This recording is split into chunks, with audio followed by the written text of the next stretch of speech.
On my MTV album. Savage! I'm a savage! Oh!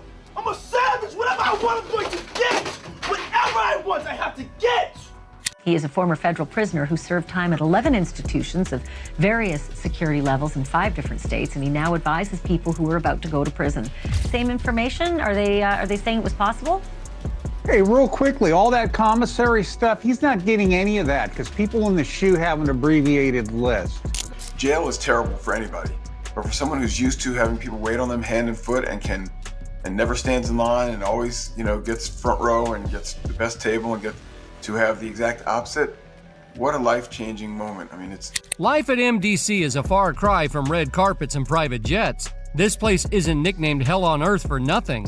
Known for its brutal conditions, cramped cells, and unforgiving atmosphere, MDC has broken even the toughest spirits. But here's where it gets intriguing. While ex-inmates would likely laugh at the idea of anyone getting special treatment, whispers are starting to spread that Diddy's time in lockup might not be as unbearable as you'd think. And just when you thought it couldn't get more jaw-dropping, an ex-prison guard has come forward with claims that'll make you do a double take. You have your bed with a 1.5-inch mattress, no pillow, and you also have a locker.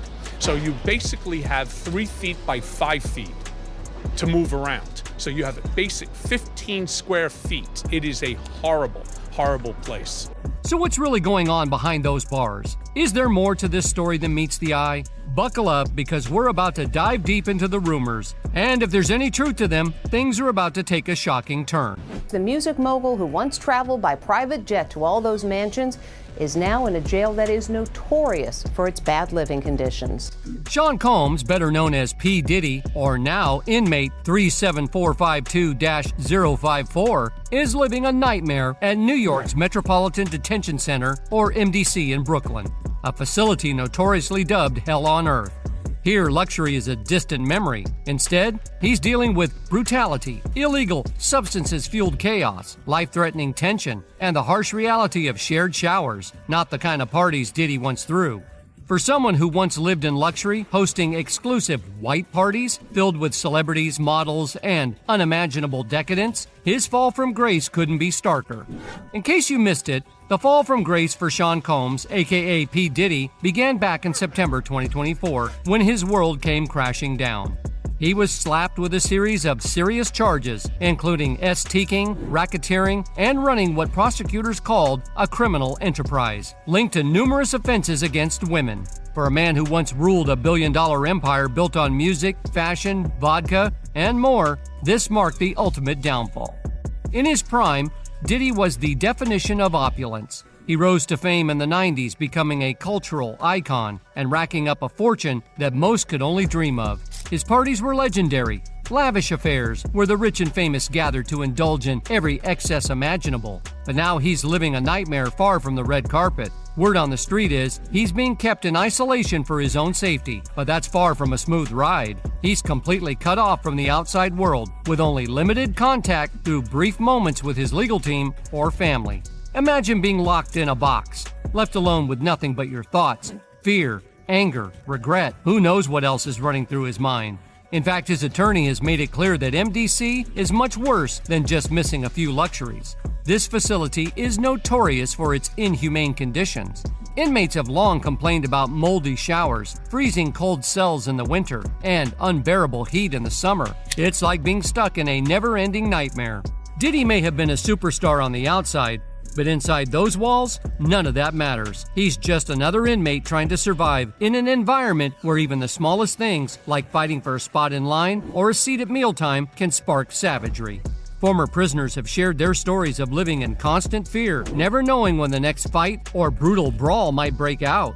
And for someone like Diddy, a high-profile target, the danger is even greater. Reliable sources confirm he's being held in the Special Housing Unit, which means a 24-hour lockdown. Every move he makes is controlled and heavily monitored. No one leaves their cell without being strapped up, leg irons, handcuffs, belly chains, and at least 2 or 3 guards. And if that wasn't enough, reports of corruption and misconduct from the guards are rampant. Word has it that some guards turn a blind eye to aggressive fights, smuggle in contraband, and even instigate conflicts between inmates. In this place, survival isn't just about keeping your head down, it's about making alliances and playing the game. The public reaction to all of this? It's been divided. While many people thought Diddy would finally face some form of justice, others are genuinely concerned for his safety behind bars. Some argue that this is karma catching up to him, while others remind us that no matter what he's been accused of, Diddy is still facing some serious, real-life dangers. According to former prisoners, Diddy's daily life inside the special housing unit is a far cry from the lavish lifestyle he once enjoyed. His wake-up call is at 6 a.m. sharp, and it's unlikely he's getting much rest before then. The SHU is eerily quiet at night, but every now and then, a scream will break the silence, pulling Diddy from his restless sleep. It's hard to imagine how anyone could sleep comfortably on a 1.5-inch mattress without a pillow. This is a far cry from his former $40 million mansion, where he could wake up to soft sheets and expansive rooms. In that house, one of his many luxurious estates, he enjoyed perks like a theater, a spa, a beauty salon, and even a pool connected to an underground water tunnel. But now, in his cell, Diddy faces a world of stark contrast. His cell likely has no natural light, with only a harsh strip light above him. The bed, bolted to the floor, is made of iron, offering no comfort. Next to it is a tiny all-in-one en-suite with a sink and toilet, and that's about it. He spends 23 hours of his day here, alone with nothing but 4 concrete walls and the occasional visit from a cockroach, which he might even have named by now. Isolated in this harsh environment can lead to strange coping mechanisms, and naming a bug might be one way to stay sane when there's little else to connect with. Diddy's family is allowed to see him, and his lawyer visits regularly, but for the most part, he's confined to this tiny, uncomfortable space. The routine is bleak, but it's necessary for survival. Each morning, Diddy's expected to make his bed, mop the floor, and keep the toilet and sink clean. These small chores, while humiliating for someone who once had an army of household staff, at least provide some structure and a sense of purpose in an otherwise monotonous existence. Without these duties, it's easy to imagine how the hours could stretch on endlessly, driving him to madness. Breakfast arrives through a small hole in the door. There's no luxury to be had here. Forget caviar and gourmet meals. Instead, he gets powdered scrambled eggs, cheap white bread, milk, and sweet juice.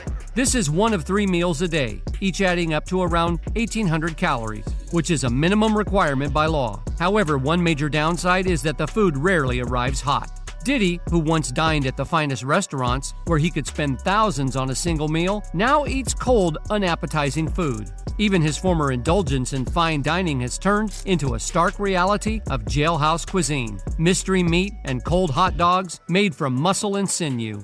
These meals are inexpensive, typically costing just $3 or $4 each, and they're often far from appealing. There have even been reports of maggots in the food, a nightmare for any inmate, especially someone who's used to eating at the world's most exclusive spots.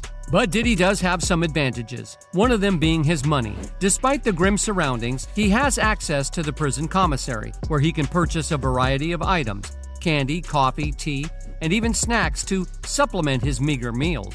He can also buy personal items like clothing and a radio, helping to ease the harsh isolation a little bit. However, this financial freedom is limited, and it might be hard to imagine for a man who was once known for wearing a $500,000 diamond-studded gold chain. He's now confined to a budget of $160 every 2 weeks. That might sound like a lot to most people, but for someone who was used to spending millions without a second thought, it's almost nothing. With this small amount, Diddy will likely have to make tough choices when it comes to what he buys from the commissary. He might indulge in candy, snacks, or coffee, but that's a far cry from the fine dining he's used to. In the quiet of his cell, Diddy may find solace in reading, but access to books is limited. The SHU doesn't offer the same luxuries of a full library, and even when books are available, they're mostly restricted to what's offered in the jail's TrueLinks, electronic law library, a system that provides legal resources for inmates. However, a recent inmate shared his dismal perspective on the resources at the MDC, saying, "Forget about your constitutional rights. Human rights here are a problem." The sense of isolation and the lack of resources must be weighing on Diddy, someone who's used to everything being at his fingertips. When it comes to personal hygiene, Diddy gets a shower 3 times a week. Inmates have described the showers in the MDC as disgusting, often filled with mold. Diddy, who has likely experienced the finest spas, is now stuck in a situation where the conditions are far from ideal. The smell of a poorly ventilated room, the scent of unflushed fecal matter, and the general lack of cleanliness are probably very new to him. Plumbing problems have also been a major issue in the facility. In 1 month alone, 800 work orders were placed for repairs, including fixing broken pipes. It's a harsh reminder that even basic comforts are not guaranteed in the SHU. Now, imagine what it would be like if Diddy were to be placed in the general population of the MDC. This facility has earned a reputation as hell on earth since its opening in 1994. In recent years, it's been notorious for brutality, with reports suggesting that inmates receive inadequate supervision and medical care. A former prisoner revealed that stabbings are frequent, with people getting stabbed at least a couple of times a week. These aren't just random attacks. Inmates are often armed with homemade knives that can be 6 to 9 inches long, making the environment even more dangerous. In one tragic incident, an inmate was stabbed multiple times, only to be given a 25-day lockdown as punishment instead of receiving immediate medical care. Another inmate was fatally stabbed, a grim reminder of how savage the MDC can be. The situation is made worse by corruption within the system. 6 correctional officers have been fired in the last 5 years for bringing contraband into the prison, including phones, illegal substances, razors, and scalpels. According to some inmates, some correction officers are even gang members themselves, making the environment even more unpredictable. The level of brutality is so severe that judges have been reluctant to send prisoners to the MDC. However, due to the closure of the Metropolitan Correctional Center, which housed high-profile prisoners like Jeffrey Epstein, the MDC remains one of the only options for housing individuals like Diddy. If anything were to happen to him, the fallout would be significant, and heads would certainly roll. So, is Diddy completely safe in his current situation? It's hard to say for certain. Recently, it was reported that Diddy might have been moved from complete isolation into a dorm with another high-profile prisoner, former crypto king Sam Bankman-Fried. It is also known that Diddy's lawyers have called the conditions at the MDC horrific. They've even attempted to get Diddy released on bail with a $50 million bond, but the judge denied the request, meaning Diddy's staying put for now. If Diddy is in fact in a dorm, life will be even more difficult. He'll face 24-hour paranoia, sleeping with one eye open, constantly on guard. It's a dorm meant for those